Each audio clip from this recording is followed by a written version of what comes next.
Publiée en septembre 2015 et adressée à toutes les communautés éducatives, la Charte éducative de confiance a été réalisée par un groupe de travail composé de représentants des tutelles diocésaines, des tutelles congréganistes, des chefs d'établissement, de l'Appel et du secrétariat général de l'enseignement catholique.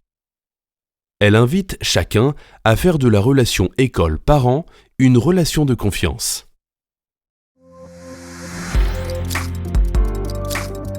La première chose que je voudrais souligner s'agissant de la charte, c'est que l'on parle bien d'une charte éducative. On ne doit pas la comprendre comme une procédure, une formalité à accomplir. On ne doit pas non plus la réduire à une sorte de pacte juridique qui organiserait la relation école-parent. C'est une charte éducative, c'est donc une charte qui concerne l'éducation des jeunes, qui vise leur épanouissement et leur croissance.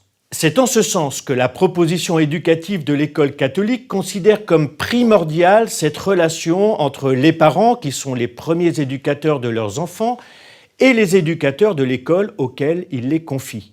Il est très important que tous les adultes de la communauté éducative puissent montrer aux jeunes qu'ils s'entendent. Il y a dans la confiance entre eux une exemplarité éducative. Cette bonne relation fait partie des conditions indispensables à la réussite et au développement personnel des élèves. Pour des parents, inscrire leur enfant dans une école catholique, c'est rejoindre une communauté éducative animée par un projet éducatif spécifique. La charte éducative de confiance est là pour les aider à bien comprendre l'état d'esprit de l'établissement, les valeurs dont il est porteur. En effet, il est important que le projet éducatif de l'école soit bien connu et compris dans ses fondements comme dans ses exigences. La charte éducative de confiance permet également de vérifier comment le projet d'éducation des parents et le projet personnel du jeune vont pouvoir s'inscrire dans les visées éducatives de l'établissement qu'ils ont choisi. Elle va permettre à chacun de trouver sa juste place au sein de la communauté éducative et d'y collaborer activement. Pour le chef d'établissement, qui est garant de l'unité de la communauté éducative, garant aussi du projet, la qualité de la relation entre les équipes éducatives et les parents d'élèves est primordiale. Pour bâtir cette relation, il faut que les fondements soient clairs, bien compris par les uns et par les autres. Pour cela, il faut un temps fondateur, un dialogue initial où se scelle l'adhésion de chacun en toute connaissance de cause.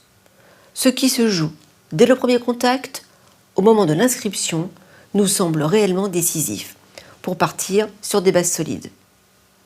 En proposant la signature d'une charte éducative de confiance, on conforte cet instant fondateur dès le moment de la première rencontre dans le dialogue.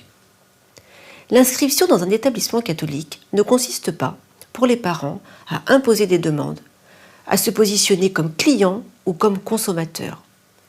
C'est le moment où l'on s'accorde, comme on accorde ses violons avant un concert, où l'on accorde le projet de la famille et celui de l'école. La charte est là pour ça. Les parents, premiers éducateurs, ont la chance de choisir l'école de leurs enfants en toute liberté. Leur décision doit alors naturellement traduire et nourrir la confiance accordée aux adultes qui travaillent dans l'établissement. Ils s'obligent ainsi à respecter les exigences de l'établissement, les choix éducatifs et pédagogiques de l'équipe enseignante et les règles fixées. Ces obligations valent pour eux et pour leurs enfants. De son côté, l'établissement doit veiller à manifester concrètement sa considération pour les familles. Il doit avoir pour objectif constant de faciliter la rencontre et le dialogue avec les parents d'élèves. C'est pourquoi l'Appel a invité à la rédaction d'une charte éducative et à la signature de chacun des acteurs au bas de ce document. Ce n'est pas un formulaire de plus parmi ceux proposés à la signature des familles au moment de l'inscription. C'est celui qui doit exprimer l'alliance éducative que nous appelons tous de nos vœux. La relation de confiance à établir entre l'école et la famille est indispensable et demande de l'attention. Il faut trouver, même souvent retrouver, les justes attitudes à cultiver de part et d'autre, créer ou recréer les conditions favorables au dialogue et à la collaboration nécessaires. s'assurer et stimuler l'engagement de l'ensemble des acteurs, équipe éducative, parents, élèves, dans la dynamique éducative de l'établissement. Le chef d'établissement doit sans cesse y veiller.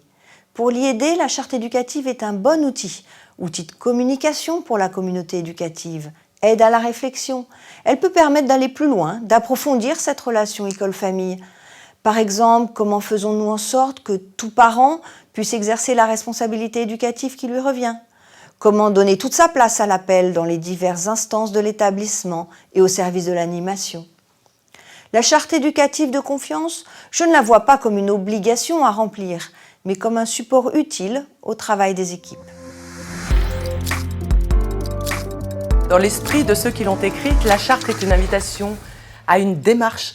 Si elle est reçue comme une contrainte qui vient d'en haut, elle n'atteindra pas ses objectifs. La confiance, ça ne se décrète pas, donc pas question que la charte fonctionne comme un décret. Chaque établissement, chaque communauté éducative est donc invité à s'en emparer pour revisiter ses pratiques et vitaliser cette relation entre parents et école. Pour autant, il ne faudrait pas en rester aux belles paroles, aux discours creux. Et puisqu'à nouveau la confiance ne se décrète pas, il faut vivre concrètement les choses. Il y a plusieurs pistes pour cela et j'en retiens une pour illustrer mes propos. Le travail sur les modalités de communication et d'information entre l'établissement et la famille. Est-ce que nous veillons par exemple à ce que les documents communiqués aux parents soient rédigés simplement, dans un langage accessible à tous ? Les rencontres parents-professeurs, qui ne sont pas toujours bien vécues, ni du côté des enseignants et pas souvent du côté des parents, peut-on réinterroger et réfléchir aux modalités de prise de rendez-vous, aux horaires, aux conditions d'accueil des parents dans les salles de classe ? Ce ne sont là que des pistes. Ces questions doivent se travailler concrètement dans chacune des écoles catholiques et pour chacune en fonction de ce qu'elle est, puisque c'est la base de notre enseignement catholique. Je vois dans la charte une formidable occasion pour un travail d'approfondissement du projet éducatif et même pour une co-construction de la vie de nos communautés éducatives.